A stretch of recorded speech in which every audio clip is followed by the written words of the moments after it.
hapon, May 27 ngayon, alas 2 ng hapon, pauwi na ako kasi maaga akong tapos sa trabaho ngayon. Irregular kasi ang shift ko. Sinisingit ko na lang kung saan ko maisingit yung pag-ensayo ko saka pag-bike. Ito, mainit ngayon pero magandang panahon para mag-bike. Ito yung bike lane. Yan, para lang sa bisikleta ito. Magandang, ito ginagamit ko minsan pa-uwi or papasok sa trabaho. Lately hindi ko ginagawa. Iniwan ko tong bike sa opisina. Ngayon iuwi ko. Sa ibang araw gagamitin ko papunta sa trabaho. Gandang mag-bike dito kasi may ginawang bike path para lang sa bisikleta, walang sasakyan. Dito natatakot ako na magbisikleta sa kalsada kasi hindi sanay ang mga driver sa hindi sila tagaan ng mga Pinoy na drivers na magagaling. Siyempre bilib ako sa mga Pinoy. Trabaho kasi ako sa Manila dati, halos 10 taon. Nagbabike ako sa Rojas Boulevard. Papasok sa trabaho dati. Doon ako nagtatrabaho dati sa Manila. Ngayon, kahit na aasa ko dun sa service road, minsan papasok ako sa main na Rojas Boulevard. O minsan sa daanan ng tao. Okay lang naman, basta wala akong manggahin. Tapos yung mga driver, alerto sila lagi. Minsan nga pumupunta ako sa may Delpan, sa may Parola. Sa Parola, papunta dun sa may bandang Intramuros. Dumadaan yung mga delivery truck. Minsan, napupunta ako sa kalsada. Nasa pagitan ako ng dalawang malalaking truck na may container. Tapos, maganon yung gulong sa giling ko, ay sa gilid ko para akong karne nagigilingin. Pero yun, hindi hindi naman tayo nadali, pero yun lang ang kinakatakot ko doon. Pero kung gawin ko yun dito, natatakot ako kasi minsan paminsan-minsan nagbabag ako sa kalsada, yung mga bus, malalaki, mabibilis, parang hihilahin ako ng hangin. Tapos yun nga, hindi sila parang yung galaw ng mga sasakyan parang hindi kinukonsider minsan yung mga siklista. Ewan ko lang kasi marami namang siklista sa kalsada dito. Pero ako lang, hindi lang kasi sanay. Tapos hindi ako lagi nagro-road bike. Yun. So yun, nagpahinga lang ako konti kasi chill ride to pa uwi. So mamaya ulit. Anyway, yun pala yung tinatawag na Mount San, no? Yun naman yung 8 ferries. Banda dito ito dagat.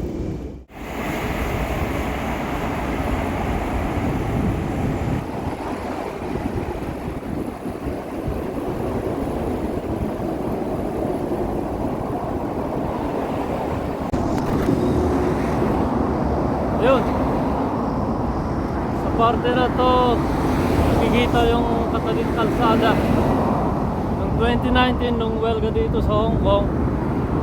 Pasok ako sa trabaho at nakaharang tong daan na ito pabaliktad. Ito paalis kasi ako pauwi. Noon, papasok ako sa trabaho sa area na to, sa likuran ko, nakarangan yung mga sasakyan, may mga debris. Tapos mga nagwewelga nasa bridge. Hanapin ko yung pictures kung mahanap ko yung memory ko dito. Punta na ako ng Science Park. Ito, main na highway kasi ito kaya mabibilis. Tapos 4 na lane kabilaan. Sa kabila naman yan, train tracks, MTR na lagi-lagi ako ginagamit pauwi, papasok ng trabaho. Pagka sinisipag ako, ito, nagbabike. Ito, nasa Science Park na ako. Ito, itong bike lane na ito para lang sa bisikleta. Tapos yun yung nasa right side, dagat. Tapos may mountain range. Yung mountain range na yun, tawag doon 8 ferries kasi may mga maliliit na peaks.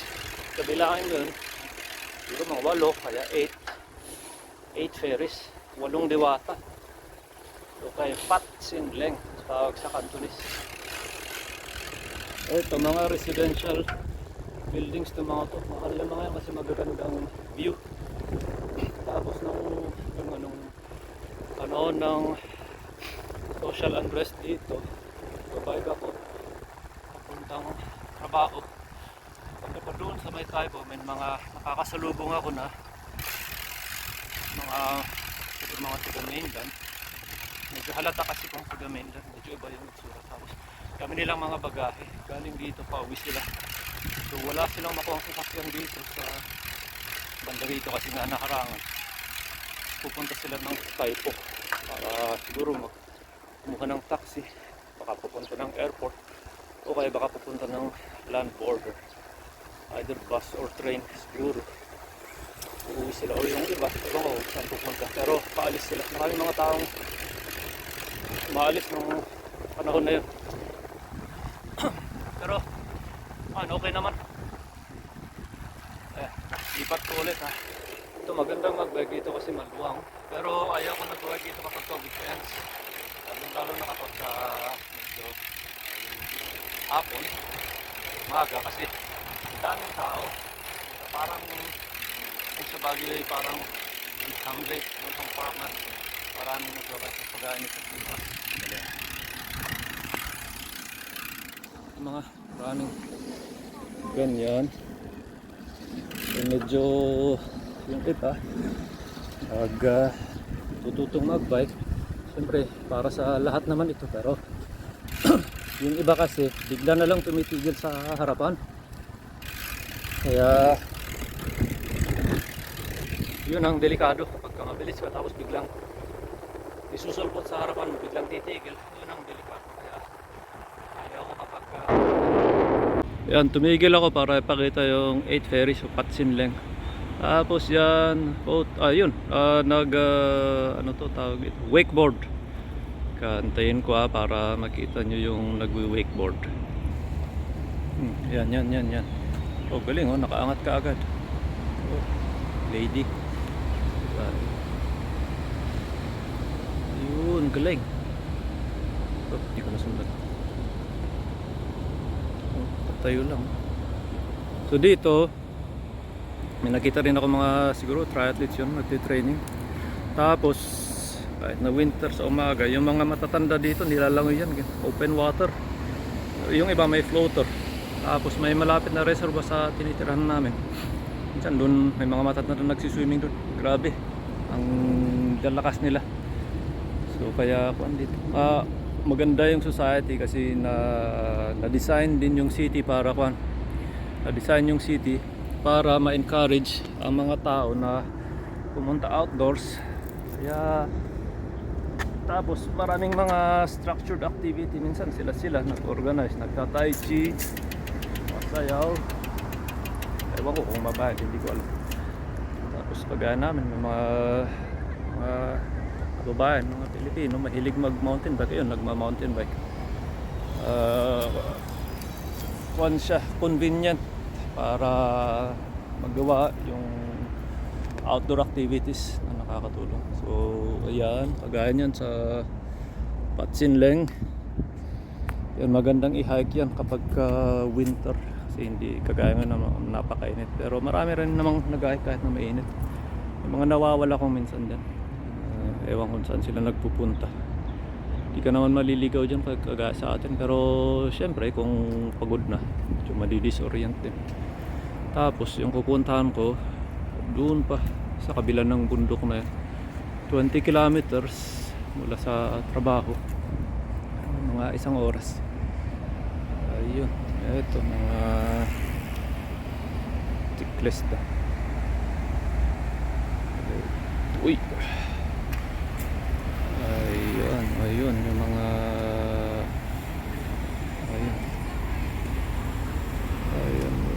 mga estudyante siguro, tapos na yung wala na silang pasok, ayan, nag-enjoy. Ayan yung mga bike na yan, may app, download mo tapos magagamit mo siya per hour yata, hindi ko kasi nasubukan. Babayad ka sa via credit card yata, tapos pagka hindi mo na gagamitin, iwan mo na lang kahit saan, maglalak siya. Very convenient. Yun na yung kalsada. So ayun, tuloy na naman. Itong mga building na yan, yan yung nasunog a few months ago, mga mga 3-4 na buwan na, medyo this year yata, yan yung nasunog na building. Maraming namatay. Nung typhoon din, napicturean ko to kasi yung nakalagay yung green na netting na peke pala, hinihipan ng parang medyo kinakalas ng hangin. Iwan ko kung mahanapan ko yung footage, pero nung nasunog wala, hindi ko na nadaan, hindi ako nagbike, nakatrain ako. Ito ganito yung, ito rin isang part na gustong gusto ko kasi ayun, madadaanan tong parang tunnel, green na tunnel. Ito yung binibideo ko kanina, akala ko nagre-record yung video, wala pala.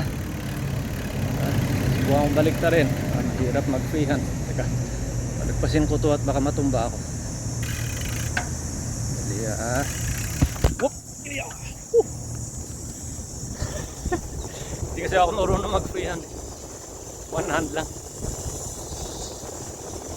Kulang sa bilis, nakakonfident. Wow.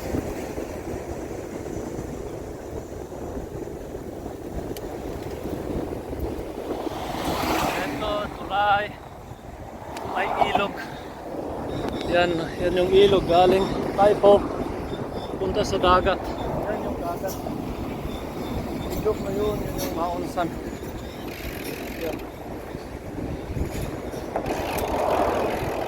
Siguro kita sa likod ko yung nasunog na building. Teka, kailangan ko ng pumeno.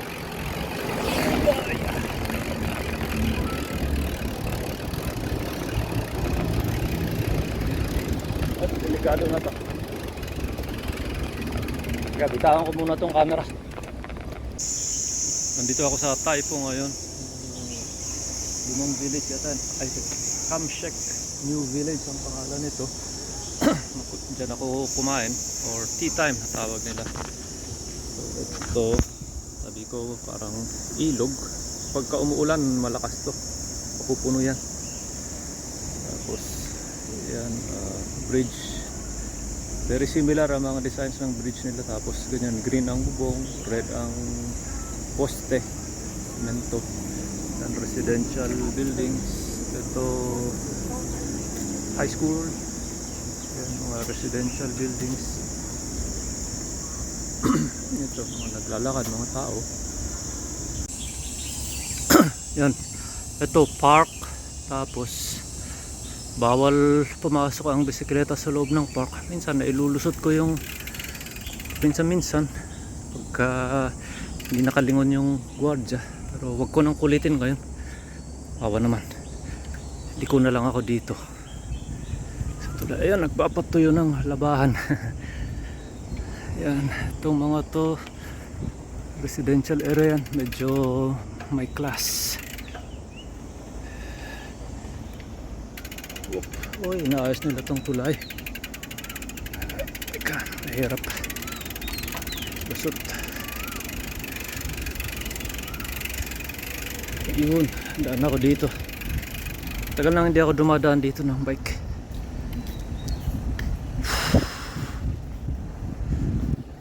At least malilim. Yan siya. Ibang klase naman ng mga residential area. Ewan ko, basta mas malalaki ng konti ito. Mahal. Hindi ko alam magkano. Yan, parking lot nila dito sa ilalim. Dito, ibang bayad sa tirahan. Iba na naman ang bayad sa parking. Ewan ko, mahal ng upa. Yun yung isa sa, dito sa Hong Kong, yung isa sa pinakamahal ang upa. Although yung raramdaman mo naman kung saan pumupunta yung tax, kasi ito, maraming facilities para sa mga tao. Lately, talagang naniningil yung gobyerno ng tax. Talagang sinusulit nila yung binabawi kasi ng gobyerno yung nagastos ng COVID. Yun ang sa alam ko. So, grabe naman ng COVID, talagang Ang daming testing centers. Tapos eventually naging libre pa. Tapos pagka infected ka, kagaya ko, kasakit, i-report ko, maya maya may kakatok sa bahay mo, may isang pack na ibibigay sa'yo, may gamot, may information, tapos meron pang parang tracking device na sinet nila. Pagka umalis ka sa tahanan mo, ma-detect nila, mag-a-alarm. Ito yung mga ilog nila, ganito inayos nila, sinemento nila para walang erosion sa gilid. Kaya dyan pumupunta yung tax. Ito, kadalasan marami akong nakakasalubong dito na ganito, naglalakad o kaya nilalakad nila yung mga aso nila. Kaya kasi mainit, kaya konti lang. Kadalasan yung mga old folks, yung mga retired na, so palakad-lakad, relax. Ito yung isang labasan galing sa park.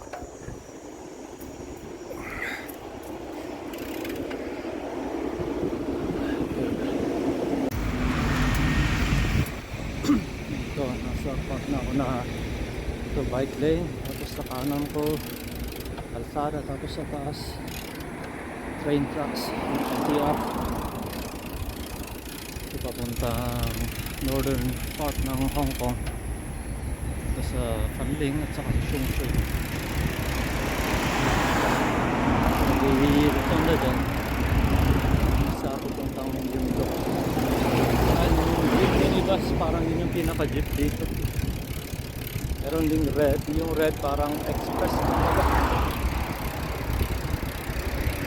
Maganda pag sumasakay ka ng ganyan, marunong ka magsalita ng Cantonese kasi nakalang na nakakaintindi ng English yung mga drivers. Sa village na pinagsalam ko,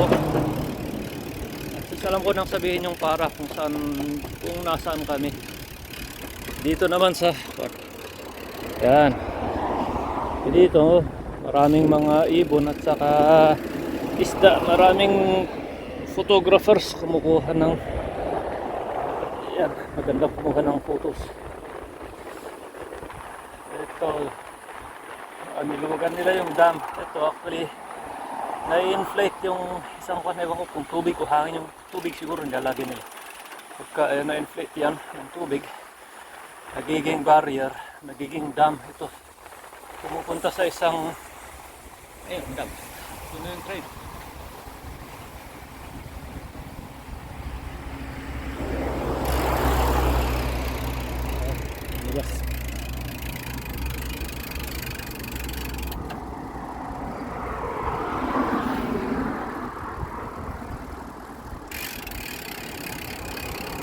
Mahirap kumawak ng phone camera.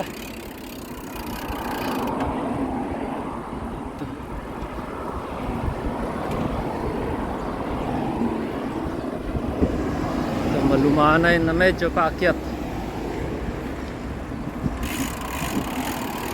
Ito waterworks area, parang siguro pumping station.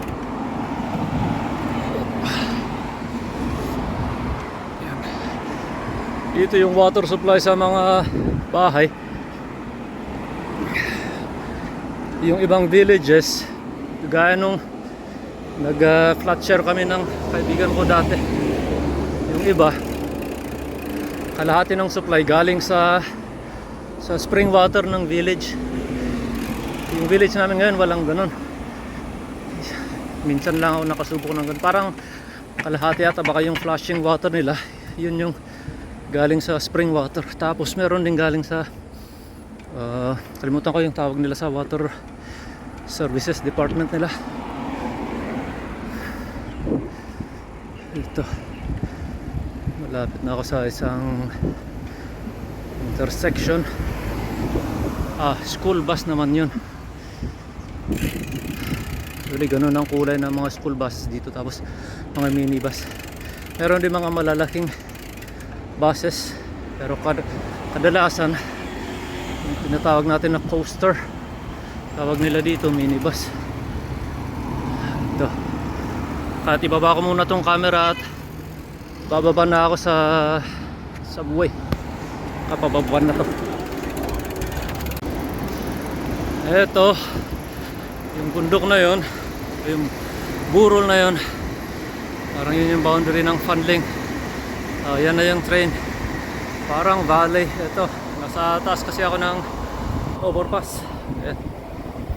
Overpass para makatawid yung tao at saka bike sa kalsada kasi yan, train tracks saka highway. Tapos ito, ayan, ako dadaan ako dyan, pwedeng bisikleta. Ito yung katuloy ng bike trail. Tapos ito mga villages. Dati nakatira kami sa village doon, itong Samway tawag. Feeling ko nasa La Trinidad ako, La Trinidad Valley. Tapos may rooftop noon. Yan, magandang mag-relax sa gabi. Relax ako doon. Parang nasa Pilipinas din pakiramdam. Jogging dito kung minsan. Pero ngayon malayo na ako. Doon na ako na kami sa kabila ng bundok na to. So doon sa baba niya, doon Fanling. Ayun, ito mga lumang villages. Pansin nyo, hindi masyadong nagagamit itong farm kasi yung mga farmer nila dito matatanda na. Pagka namatay na sila, which is in 2 decades, baka wala nang mga farmer dito. Ewan. Yung mga anak nila, syempre wala namang, karamihan ng mga bata dito hindi mahilig sa physical work. Maselan sila. Ilan lang yung mga hindi takot na magbanat ng buto. Kasi yung manual na work. So very interesting. Mga 2 weeks ago, sabay ko yung isang bata na lagi namin nakakasama sa Muibo. Ito ang pangalan niya. Trabaho niya, umaakit sa mga power lines na nag-aayos sila. Akala ko mga imported lang na tawang kinukuha nila, mga Pinoy. Kasi dati nung patira nga kami dito, umakyat ako sa bundok na yun dyan. May isang crew, may isang team na nag-aayos niyan. Tapos nung narinig ko, mga Pilipino pala, kaya nakipagkwentuhan ako. So yun, syempre malaki ang bayad sa industry na yan, pero kukunti lang ang nag-a-apply kasi nga medyo mataas ang risk. Tapos ayun, physically demanding. Kung bata-bata pa ako, pwede naman ganyan. Ilan ng mga tiga dito na gusto niyan, mga matatanda na daw. Sabi sa akin nung batang nakakwentuhan ko, 25 siya. Yung next sa age niya, mga plus 10, mga 35, tatanda na. Tapos may mga nasa 50s na rin, 60s. Pero ang gagaling daw nila, sabi niya. So ayun, si Tatang, ayun, yung independent siya sa kanyang gawain kasi yung wheelchair niya di motor. Ito, tama na yung kwento ko at kailangan ko na rin umuwi. So yun, sana okay yung video ko at ito, next time ulit.